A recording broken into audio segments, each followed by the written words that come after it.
नमस्कार, मैं एम के पांडे। हमारी धारा पर आपका स्वागत है। इस समय प्रयागराज में महाकुंभ के आयोजन की जोर शोर से तैयारी चल रही है। आप टीवी में देखते होंगे, न्यूज में भी सुनते होंगे। और तैयारी क्यों नहीं चलेगी? भारत ही नहीं, पूरी दुनिया का एक ऐसा महासमागम है, मानव समुदाय का महासमागम, कि इतना जन समुदाय पूरे संसार में कहीं नहीं इकट्ठा होता है। तो उस स्थली पर जाना किसी भाग्य से कम नहीं है। और दूसरी बात ये कि उत्तर प्रदेश की सरकार इसके लिए पूरी तरह से तत्पर है। और एक अनुमान है कि उस स्थली पर, यानी प्रयागराज त्रिवेणी संगम पर, एक अनुमान है कि इस साल अब तक का सबसे अधिक जनसमूह उपस्थित होने वाला है। जैसा कि बार बार न्यूज में हम सुन रहे हैं, देख रहे हैं कि इस बार हर बार की तरह, हर बार से कहीं बहुत ज्यादा लोग आएंगे। और एक अनुमान है कि करीब करीब इस वर्ष 40 करोड़ से भी अधिक लोग यहाँ आने वाले हैं। आप समझ सकते हैं कि पूरा यूरोप से भी कहीं अधिक आबादी यहाँ आने वाली है। तो आप समझ सकते हैं कि ये दुनिया का कितना बड़ा संगम, कितना बड़ा समायोजन है। तो इस पर हमको गर्व होना चाहिए। और इसी संदर्भ में हम आपके समक्ष आज का यह वीडियो रखने जा रहे हैं। अगर आप हमारे चैनल पर नए हैं तो आप हमारे चैनल को जरूर सब्सक्राइब कर लीजिएगा। इस वीडियो को लाइक और शेयर जरूर कीजिएगा। और हम चाहेंगे कि हमारे चैनल को सब्सक्राइब करके हमारे अन्य वीडियो आप देखें। तो हम मूल बात पर आते हैं कि संगम, यानी प्रयागराज के संगम, त्रिवेणी के संगम पर जो महाकुंभ आयोजित होता है, वहां हमें क्यों जाना चाहिए। और हम आग्रह भी करेंगे कि आप, अगर आपको अवसर मिलता है और आपको संसाधन आपके सामने उपलब्ध होते हैं, और जैसे भी हो, अगर आपको जाने की थोड़ी भी गुंजाइश बनती है तो आप इस स्थली पर जरूर जाइएगा। और हम आग्रह भी करेंगे, क्योंकि हमारे भारत ही नहीं, पूरी दुनिया का सबसे बड़ा समागम है। सारे गिले शिकवे भूल के आप उस जगह पे आप जरूर जाइएगा। तो एक आग्रह भी है हमारा, इस चैनल के माध्यम से हम अपनी बात आपके सामने रख रहे हैं।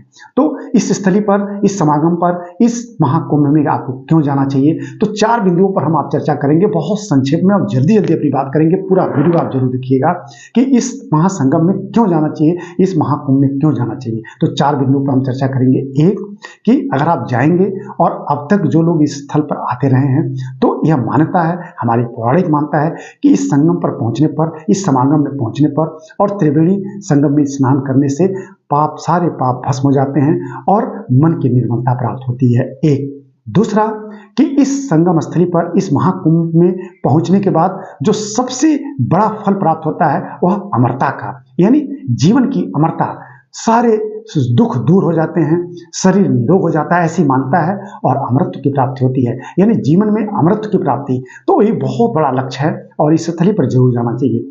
तीसरा, कि इस स्थली पर जाने से, इस महाकुंभ में दर्शन मात्र से, वहां उस स्थली पर पहुंचने से ही जो संत समागम होता है, भारत के कोने कोने से, देश दुनिया से जो महान संत आते हैं, उनके दर्शन मात्र से हमारे सारे दुख दर्द, हमारे हृदय के जो भी भय संताप हैं, वो सारे के सारे दूर हो जाते हैं।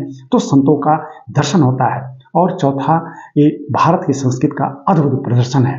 आप इस स्थली पर जाएंगे तो निश्चित रूप से जो समागम आप पाएंगे, तो उसमें आप पाएंगे कि पूरा भारत है वहां। न तो किसी क्षेत्र का कोई है, न किसी धर्म का है, न किसी जाति का है। वहां सारे गिले शिकवे सब लोग भूल जाते हैं, और जैसे लगता है कि सब लोग गले मिलने आए हैं। तो इससे अद्भुत प्रदर्शन और क्या हो सकता है। और हम तो यही कहेंगे बार बार कि भगवान करे सबके पास उतने संसाधन हो, सब लोग जाने की क्षमता रखते हो भारत में, कि लोग पहुंचे वहां। और जाना चाहिए। और जाने के बाद लगेगा कि हम अब तक क्यों नहीं, अब अगर हम इसके पहले नहीं गए हैं तो क्यों नहीं गए, और अगर हम जाते हैं, जाने के बाद हम दूसरे को भी प्रेरित करें।